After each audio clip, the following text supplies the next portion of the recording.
આ જે મોહનથાળ છે એ અમારો સમગ્ર જે આખો મેળો છે એના દરમિયાન આશરે 3,25,000 કિલો જેટલો મોહનથાળ બનાવવાનું અમારું આયોજન છે, જેથી કરીને અમે માય ભક્તોને પ્રસાદ આપી શકીએ.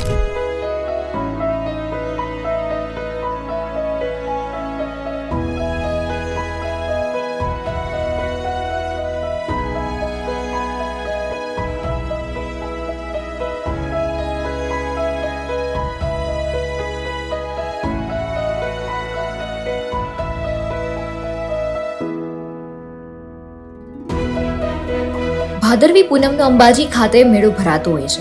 માઈ ભક્તો પણ માતાના દર્શનાર્થે આવતા હોય છે અને પ્રસાદ આપવામાં આવે છે સ્વાદિષ્ટ મોહનથાળ.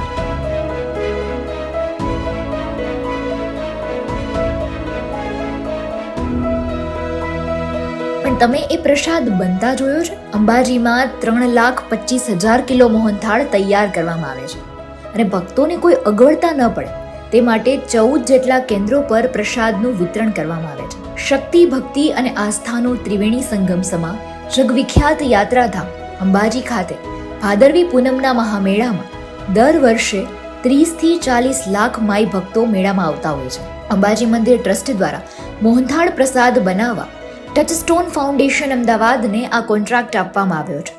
પ્રસાદ માટે એક ઘાણમાં 100 કિલો બેસન, 150 કિલો ખાંડ, 75 કિલો ઘી, 5 ડબ્બા સાથે 1.5 કિલો ઘી, 200 ગ્રામ ઇલાયચીનો વપરાશ થાય છે.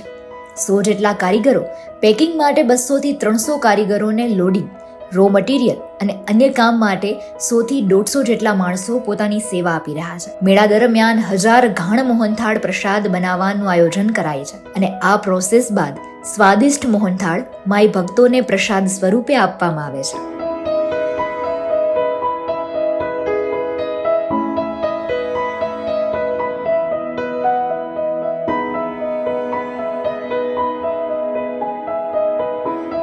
ભાદરવી પૂનમના મેળામાં ખાસ કરીને આપણે આજે જ્યારે 12 તારીખથી 18 તારીખ સુધી મેળાનું આયોજન છે ત્યારે ખૂબ જ વિપુલ પ્રમાણમાં ભાવિક ભક્તો, માઈ ભક્તો દૂર દૂરથી આવે છે.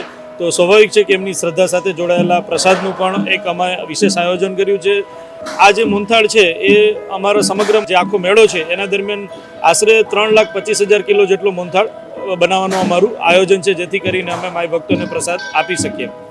આ પ્રસાદ જે બનતો હોય છે આપ જોઈ શકો છો અહીંયા રસોડાની અંદર ખૂબ જ સાત્વિક રીતે અને શુદ્ધતાથી અને સ્વચ્છતાથી આપણે એને બનાવીએ છીએ. એક આખો ઘાણ હોય છે, 325 કિલોનો મોહનથાળનો એક ઘાણ બનતો હોય છે. એમાં આશરે 100 કિલો જેટલું બેસન, 75 કિલો જેટલું શુદ્ધ ઘી અને સાથે 150 કિલો જેટલી ખાંડ એમાં ઇન્ગ્રીડિયન્ટ અને 200 ગ્રામ જેટલી ઇલાયચીનો ઉપયોગ થતો હોય છે. તો આ બધા ઇન્ગ્રીડિયન્ટ્સથી જે વર્ષો જૂના અમારા રસોઈયાઓ છે એની મદદથી આ પ્રસાદ તૈયાર કરવામાં આવે છે. પ્રસાદ જે તૈયાર થાય, જે એની ક્વોલિટી ટેસ્ટિંગ કરીએ છીએ, ફૂડ એન્ડ સપ્લાય વિભાગ એનું ચેકિંગ કરે છે અને ત્યારબાદ એને અમે માય ભક્તોને પીરસવા માટે માનનીય કલેક્ટર સાહેબના આદેશથી 14 જેટલા કેન્દ્રો અમે મંદિરની અંદર, મંદિરની બહાર અલગ અલગ જગ્યાએ બનાવેલા છે અને માય ભક્તો એ પ્રસાદ ત્યાંથી લઈ શકે છે. પણ આ સમગ્ર પ્રક્રિયા દરમિયાન જે પ્રસાદ છે શુદ્ધ ક્વોલિટીવાળો બને એ માન્ય સરકારશ્રીનું પણ આ સૂચનાઓ છે અને સાથે જિલ્લા વહીવટીતંત્ર અને મંદિર ટ્રસ્ટ પણ એને ખાસ ધ્યાન રાખી રહ્યા છીએ.